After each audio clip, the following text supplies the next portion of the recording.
Hi, I'm Bill from Phoenix Golf, and are you having early extension problems with your driver? I'm going to show you my favorite drill to get rid of it. Let's transform your game. Hi, I'm Bill from Phoenix Golf, and if you're new to the channel, I ask you to like and subscribe, as it will help me continue to grow the channel.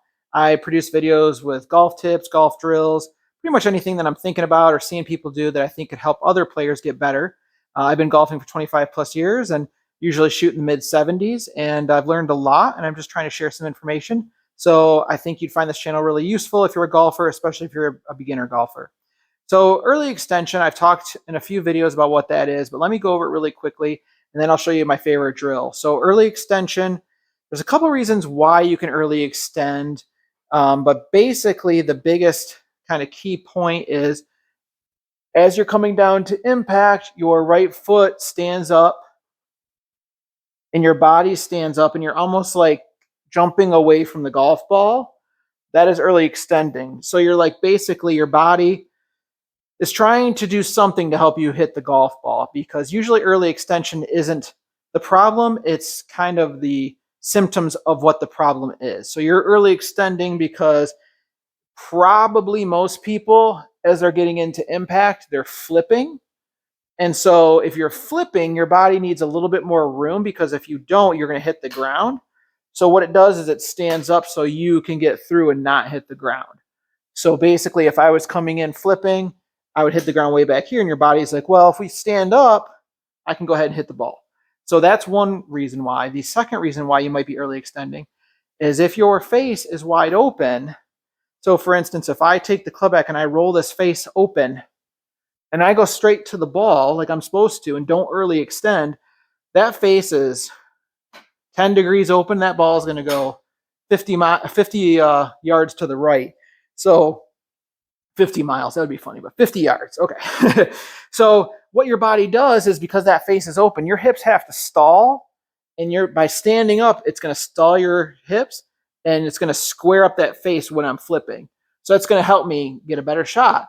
A telltale sign of that is if you hit 3-4 holes and you're playing amazing golf and all of a sudden it just collapses and you have no idea what's going on, it's because your timing is off. When your timing is good, early extension, flipping, you can make it happen.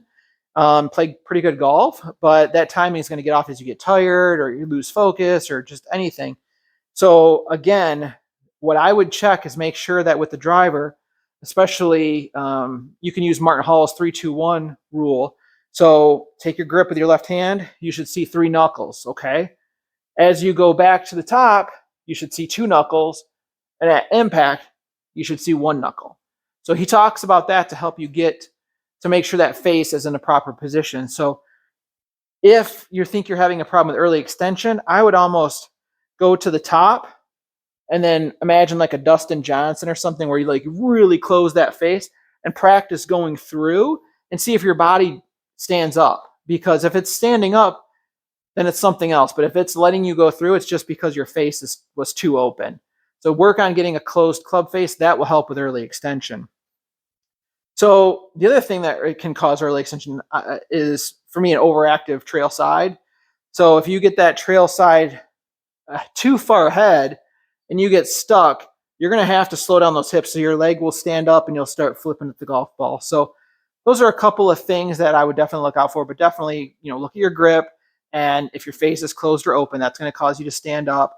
The other thing is, obviously, if you're flipping really bad, your body's going to try to make room. So it's going to stand up. So for me, to stop flipping is I do a split hand drill, and sometimes I'll even open up my palm here to kind of call it like the split hell drill. And so as you go to the top, you can get that feeling of taking this trail hand and pushing down, which is helping you keep your hands in front of the club head and not flipping. So it's like a feel. And again, you might need to do this many, many, many times to get a feel to stop flipping.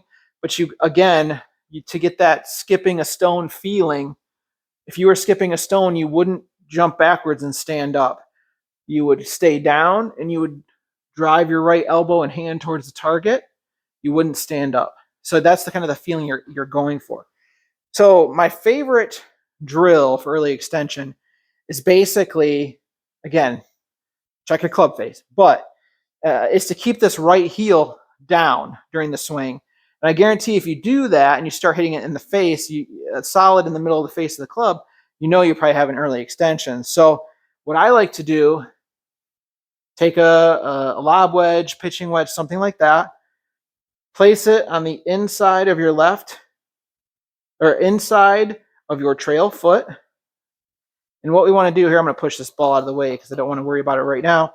And again, doing drills without a ball is perfectly fine because you're working on the feeling.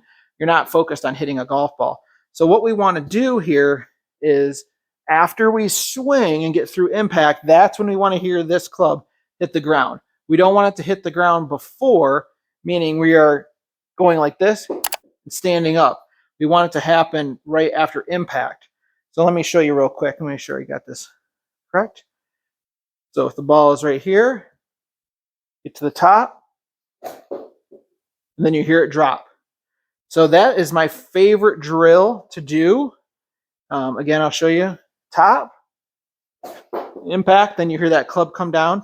The other thing you can do, I've got this rubber, kind of flat rubber piece here I bought online, but you can cut a tennis ball in half, something like that. That'll work too.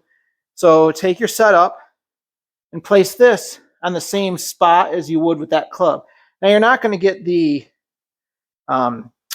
audible sound of the club dropping, but it does help you get a feel of keeping that right foot down as you go through impact, versus you'll feel that coming off of that piece of rubber. And again, you can cut a tennis ball, rubber piece, or whatever. That'll be really, really helpful. Kind of just develop a feeling for like when you're keeping your foot down. The other thing I like to do to help with early extension is, as I have my foot on this piece of rubber, I actually try to raise up my toes a little bit, because if my toes are down, it's gonna it's gonna be easier to raise that up. If my toes are up, I kind of have to struggle to get it up, and so it's just a way of like helping you along without doing anything drastic. But as you're practicing that, get that inside heel on the piece of rubber there, raise the toes up a little bit, and focus on getting through impact and then lifting that foot off the rubber piece. So again, two of my favorite drills to do to get rid of early extension. But if you're battling early extension, make sure you check your club face first. Check that grip, check your club face. Then start going through, seeing how that right leg is reacting through impact. Obviously, you can record with like the V1 Golf app. That's what I use. But those are kind of my two favorite drills to get rid of early extension. I really hope this tip helps transform your game and helps you play better golf.